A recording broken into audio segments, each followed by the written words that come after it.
ప్రపంచ దేశాల్లో అంతరిక్ష ప్రయోగాలకు చంద్రయానాలకు అగ్రభాగాన ఉన్న నాసా కేంద్రం విశేషాలను వినోదాత్మకంగా విజ్ఞానదాయకంగా తయారైన చందమామ కబుర్లు కార్యక్రమాన్ని డాక్టర్ గోలి రామ్మోహన్ రావు సమర్పణలో ఇప్పుడు వీక్షిద్దాం.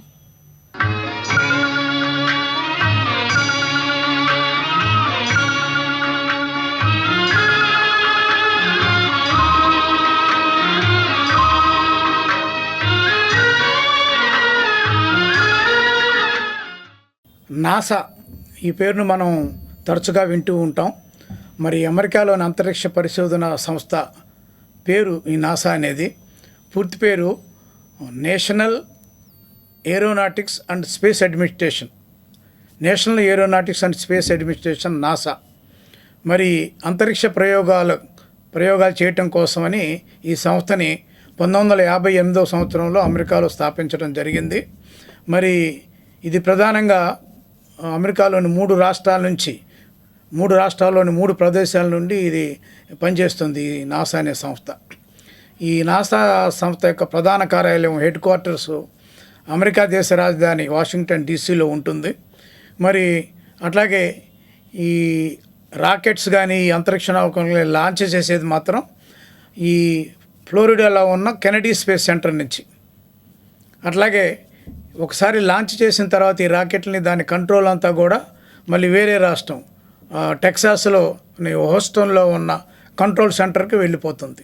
వాళ్ళు కంట్రోల్ చేస్తారు. అలా 3 రాష్ట్రాల్లోని 3 ప్రదేశాల నుంచి ఈ నాసా అనే సంస్థ తన కార్యక్రమాల్ని సాగిస్తూ ఉంటుంది.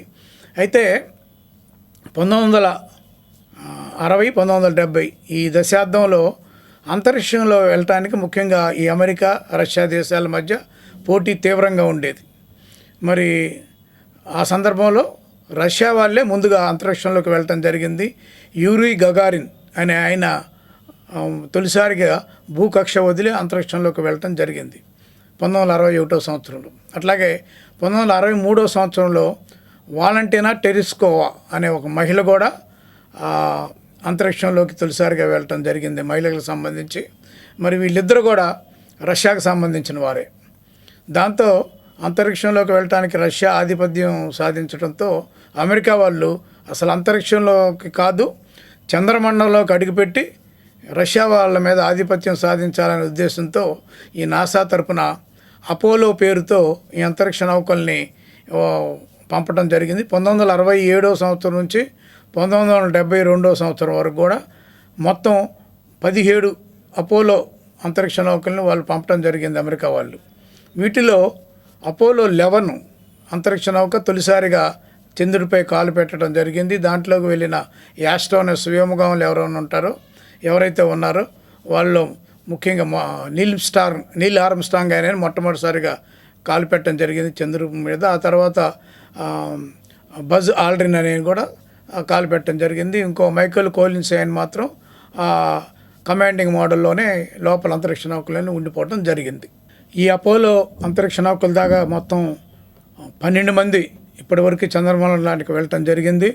మరి ఈ 12 మంది కూడా అమెరికా దేశస్తులే. 12 మంది కూడా వాళ్ళు కూడా మొత్తం అందరూ కూడా పురుషులే. మరి ఈ 12 మందిలో ఇప్పుడు కూడా 4 బతికే ఉన్నారు.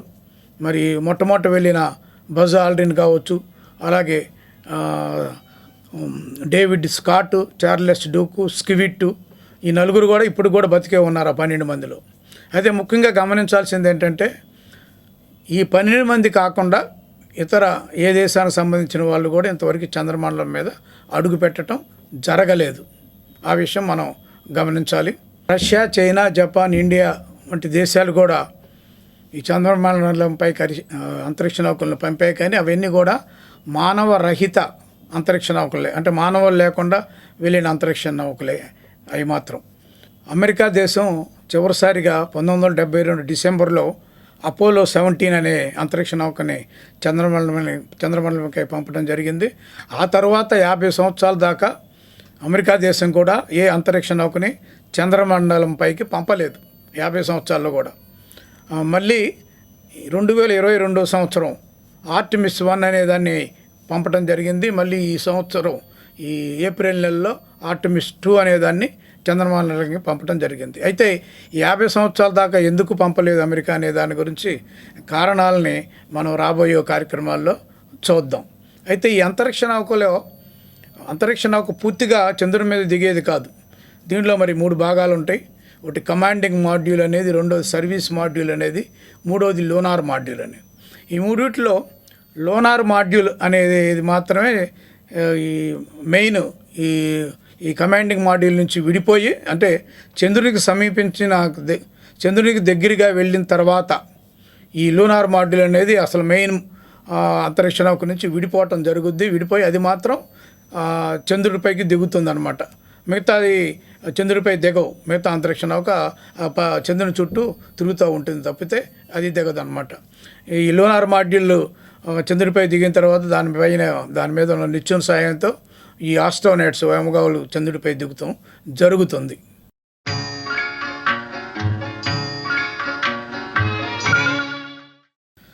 డెబ్బై సంవత్సరాల క్రితం మరి ప్రముఖ నిర్మాత దర్శకుడు ఎల్వి ప్రసాద్ గారు నిర్మించిన చిత్రం ఇలవేల్పు.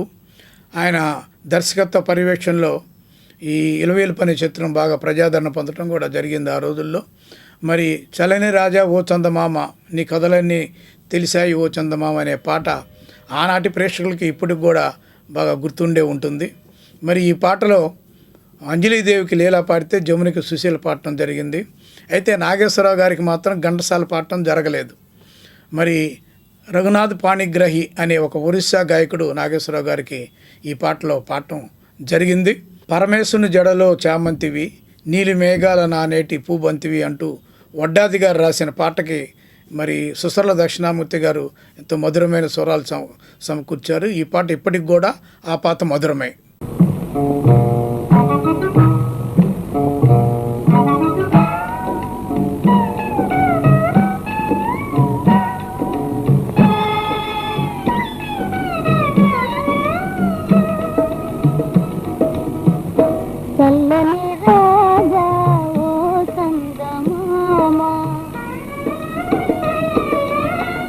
చల్లని రాజా ఓ చందమామ, నీ కథలన్నీ తెలిసాయి ఓ చందమామ, నా చందమామ.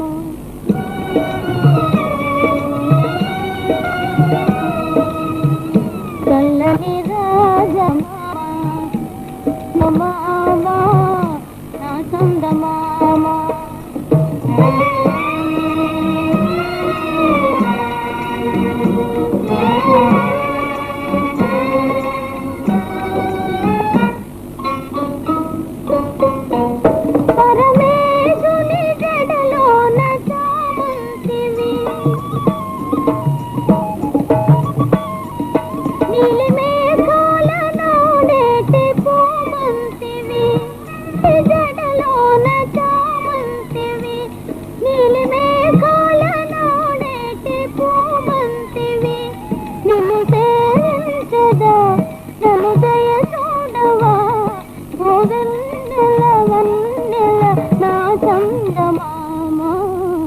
చల్లని రాజా ఓ చందమామ, నీ కథలన్నీ తెలిసాయి ఓ చందమామ, నా చందమామ.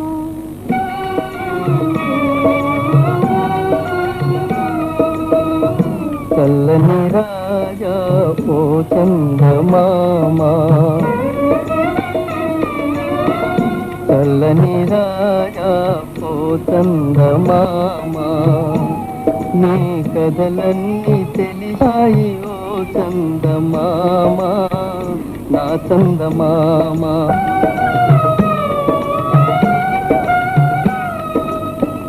చల్లని రాజా ఓ చందమామ, చల్లని రాజా ఓ చందమామ, నీ కథలన్నీ తెలిసాయి ఓ చందమామ, నా చందమామ.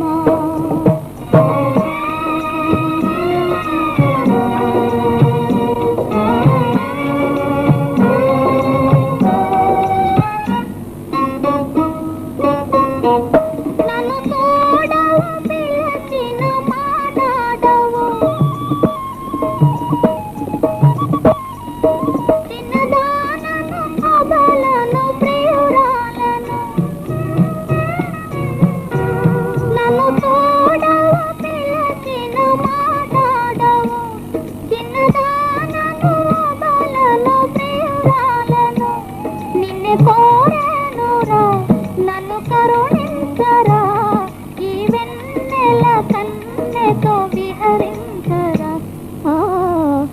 చల్లని రాజా ఓ చందమామ నీ కథలన్నీ తెలిసాయి ఓ చందమామ నా చందమామ.